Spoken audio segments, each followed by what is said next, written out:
கர்த்தருடைய நாமம் மகிமைப்படுவதாக. இந்த காலையிலே உங்களை சந்திப்பதிலே மிகுந்த மகிழ்ச்சி அடைகிறேன். 1 தீமோத்தேயு 6வது அதிகாரம் 6வது வசனத்திலே இவ்வாறாக சொல்லப்பட்டிருக்கிறது, போதும் என்கிற மனதுடனே கூடிய தேவ பக்தியே மிகுந்த ஆதாயம் என்று சொல்லி. நம்முடைய வாழ்க்கையிலே போதும் என்கிற மனம் நமக்கு மிகுந்த அவசியமாக இருக்கிறது. திருப்தியடையும் மனப்பான்மை நமக்கு வேண்டும். நிறைய நேரங்களிலே நம்மோடு இருக்கிற நபர்களை பார்க்கிறோம், நம்முடைய வீட்டின் அருகில் இருக்கிற நபர்களை பார்க்கிறோம், நம்மோடு வேலை பார்க்கிற படிக்கிற நபர்களை பார்த்து அவர்களுக்கு இருப்பது போல நமக்கும் அந்த பொருள் வேண்டும், இந்த பொருள் வேண்டும் என்று சொல்லி நிறைய பொருட்களை வாங்குவதற்கு விருப்பப்படுகிறோம். அநேக நேரங்களிலே நமக்கு போதும் என்கிற மனம் இல்லாமல் இருக்கிறது. அதனாலே அநேகர் அதிகமான பிரச்சனைகளில் சிக்கிக் கொள்கிறார்கள், அநேகர் கடன் பிரச்சனைகளில் சிக்கிக் கொள்கிறார்கள் என்பதை பார்க்கிறோம்.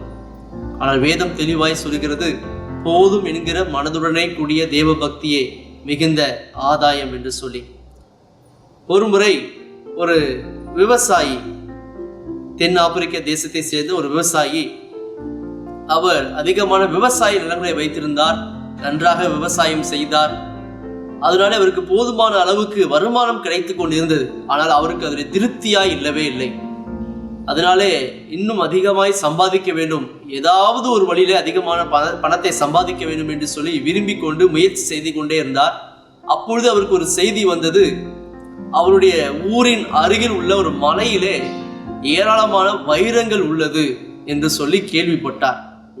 கேள்விப்பட்ட உடனே தன்னுடைய எல்லா விவசாய நிலங்களையும் விற்றுவிட்டு அந்த பணத்தை எடுத்துக்கொண்டு போய் அந்த மலை பகுதியை வாங்கினார்.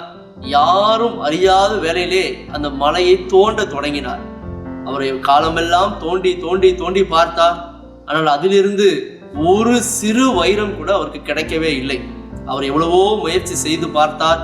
கடைசியிலே அவர் தன்னுடைய ஜீவனை இழந்து விட்டார். அவருடைய இயலாமையினாலே, அந்த பண ஆசையினாலே, போதும் என்கிற மனம் இல்லாததினாலே தன்னுடைய எல்லா அந்த பலனையும் இழந்து மறுத்து விட்டார். நாட்கள் காலங்கள் கடந்து போனது. இவர் விற்று போனார் இல்லையா அந்த விவசாய நிலம், அதை வாங்கின நபர் அநேக நாட்களுக்கு பின்பதாக அந்த இடத்தை சீர்படுத்த பண்படுத்த விரும்பினார். எனவே மறுபடியும் அந்த இடத்தை நன்றாக உழ வேண்டும் என்று சொல்லி, ஆழமாக உழ வேண்டும் என்று சொல்லி ஆழமாய் உழ முயற்சி செய்யும் போது அதிலிருந்து ஒரு வைரக்கல் கிடைத்தது, பெரிய வைரக்கல் கிடைத்தது. அதை பார்த்து ஆச்சரியப்பட்ட அவர் மறுபடியும் தோண்ட ஆரம்பித்தார். அந்த நிலத்தின் ஆழமான பகுதியில் இன்னும் ஏராளமான வைரங்கள் கிடைத்தது. நாட்கள் செல்ல செல்ல செல்ல பின்புதான் தெரிந்தது அது மிகப்பெரிய வைர சுரங்கம் என்று சொல்லி. இன்றைக்கும் தென் ஆப்பிரிக்கா தேசத்திலே கோல்கொண்டா என்ற ஒரு இடம் இருக்குது. அந்த இடம் அந்த விவசாயிக்கு சொந்தமான இடம். ஆனால் அந்த விவசாயியோ தனக்கு போதும் என்கிற மனம் இல்லாததினாலே எங்கேயோ வைரம் இருக்குது என்று கேள்விப்பட்டு இந்த இடத்தை, குறிப்பாக வைர சுரகமாக இருந்த தன்னுடைய இடத்தை விற்றுவிட்டு ஒரு மலையை போய் தோண்டி தன்னுடைய ஜீவனையை இழந்து போனார். இந்த காலை நேரத்திலே இந்த வார்த்தை கேட்டுக்கொண்டிருக்கிற தேவ பிள்ளைகளே, போதும் என்கிற மனம் நமக்கு மிகுந்த அவசியம். தேவன் உங்களுக்கு கொடுத்த குடும்பம், அதிலே திருப்தியா இருக்க வேண்டும். தேவன் உங்களுக்கு கொடுத்த அந்த படிப்பின் காரியங்கள், அதிலே திருப்தியா இருக்க வேண்டும். தேவன் உங்களுக்கு கொடுத்த வேலை, அதிலே திருப்தியா இருந்து அதை உண்மையாய் செய்யும் பொழுது நம்மை சுற்றி இருக்க மனிதர்கள் நமக்கு நன்மை செய்கிறார்களோ இல்லையோ, அவர்கள் நமக்கு உயர்வை தருகிறார்களோ இல்லையோ, தேவன் நம்முடைய உண்மை தன்மையை பார்த்து அவர் நம்மை உயர்த்த அவர் உண்மை உள்ளவராக இருக்கிறார். ஆனால் அநேக நேரங்களிலே இந்த போதும் என்கிற மனது நமக்கு இல்லாததினாலே நாம் அங்கே இங்கே சுற்றி தெரிந்து கொண்டிருக்கிறோம், அலைந்து தெரிந்து கொண்டிருக்கிறோம். எனவே இந்த விவசாயியை போல இருக்கிற தேவன் கொடுத்த ஆசீர்வாதத்தை விட்டுவிட்டு வேற எதுக்கோ நம்ம ஓட தேவையில்லை. தேவன் உங்களுக்கு கொடுத்திருக்கிற ஆசீர்வாதம் போதும் என்ற திருப்தியோடு நீங்க வாழ பழகுங்கள். அப்பொழுது கர்த்தர் இருக்கிற நிலைமையிலிருந்து உங்களை ஆசீர்வதிக்க உயர்த்த அவர் வல்லமையுள்ளவராக இருக்கிறார். வேதத்திலே பார்க்கும்போது எலிசா என்ற தேவ மனிதனுடைய வேலைக்காரன் கேயாசி என்ற மனிதன், அவன் தேவனுடைய ஊழியத்தை எலிசாவோடு சேர்ந்து செய்து கொண்டிருந்தான். இதுக்கு முன்பதாக பார்க்கிறோம், எலியா என்ற மனிதன் இருந்தான், அவனுடைய வேலைக்காரனாக எலிசா இருந்தார். எனவே எலிசாவுக்கு இரட்டிப்பான ஆசீர்வாதம் கிடைத்தது. நான் நினைக்கிறேன் இந்த கேயாசியும் பொறுமையா இருந்திருப்பார் என்று சொன்னால் அந்த எலிசாவுக்கு இருந்த அந்த இரட்டிப்பான வல்லமை இவருக்கு அடுத்ததாக இரட்டிப்பாய் கேயாசிக்கு கிடைத்திருக்கும்.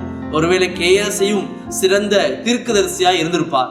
ஆனால் இந்த கேயாசியோ தனக்கு கொடுக்கப்பட்ட அந்த வேலையிலே, தனக்கு கொடுக்கப்பட்ட அந்த ஆசீர்வாதத்திலே திருப்தி இல்லாமல், போதும் என்கிற மனது இல்லாமல், அந்த நாகமானுடைய பொருட்களுக்கு ஆசைப்பட்டு வேகமாய் ஓடி அந்த நாகமானுடைய தங்கத்தையும் வைரத்தையும் மாற்று வஸ்திரங்களையும் வாங்கி அவன் தன்னுடைய கூடாரத்தில் வைத்தான். ஆனால் அங்கே அது அவனுக்கு ஆசீர்வாதமாய் அல்ல, அது அவனுக்கு சாபத்தை கொண்டு வந்தது. அதை அவனால் அனுபவிக்க முடியவில்லை. காரணம், அவனுக்கு அந்த நாகமானுக்கு இருந்த குஷ்டரோகம் அவனுக்குள்ளாக வந்தது என்பதை பார்க்கிறோம். எனவே நாமும் கூட தேவன் நமக்கு கொடுத்த ஆசீர்வாதத்தை வைத்து திருப்தியாய் வாழ பழகி கொண்டால் அது நமக்கு நன்மையும் ஆசீர்வாதத்தையும் நமக்கு கொண்டு வரும். ஆனால் அதே நேரத்திலே போதும் என்கிற மனது இல்லாமல் மற்ற பொருட்கள் மீது, மற்றவர்கள் மீது பொறாமை கொண்டோ அல்லது ஆசைப்பட்டோ நம்ம ஓடும்போது, திருப்தியற்ற நிலைமையோடு வாழும்போது, அது நிறைய நேரங்களில் நமக்கு சாபத்தையும் வித்தியாசமான வியாதிகளையும் நிறைய ஆசீர்வாத குறைச்சலையுமே நமக்கு ஏற்படுத்திவிடும். எனவே அதிகமான பொருட்களுக்கு ஆசைப்பட வேண்டாம். இல்லாதவைகளின் மீது நம்முடைய கண்களை பறக்க வைக்க வேண்டாம். யாரை பார்த்து நம்ம பொறாமைப்பட வேண்டாம். எதற்கும் நம்ம ஆசைப்பட வேண்டாம். தேவன் கொடுத்தது போதும் என்ற திருப்தியோடு வாழ பழகும் போது நாம் நினைப்பதற்கும் வேண்டுவதற்கும் அதிகமாய் கிரிய செய்கிற தேவன் நம்மை அதிகமாய் ஆசீர்வதிக்க, உயர்த்த, நம்மை பலப்படுத்த, நாம் நினைப்பதை விட ஏராளமான ஆசீர்வாதங்களை நமக்கு தந்து திருப்தியுள்ள ஒரு வாழ்க்கை வாழ தேவன் நமக்கு உதவி செய்ய வல்லவராக இருக்கிறார். எனவே 1 தீமோத்தேயு 6வது அதிகாரம் 6வது வசனத்தில் சொல்லப்பட்டது போலவே போதும் என்கிற மனதுடனே கூடிய தேவபக்தியே மிகுந்த ஆதாயம் என்ற வார்த்தையின்படி இந்த நாளில் இருந்து போதும் என்கிற மனதோடு வாழ பழகிக் கொள்வோம். அதற்கு நம்மை அர்ப்பணிப்போம். தேவன் நமக்கு பெரிய காரியங்களை செய்வாராக. கர்த்தர் உங்களை ஆசீர்வதிப்பார். தேங்க்யூ.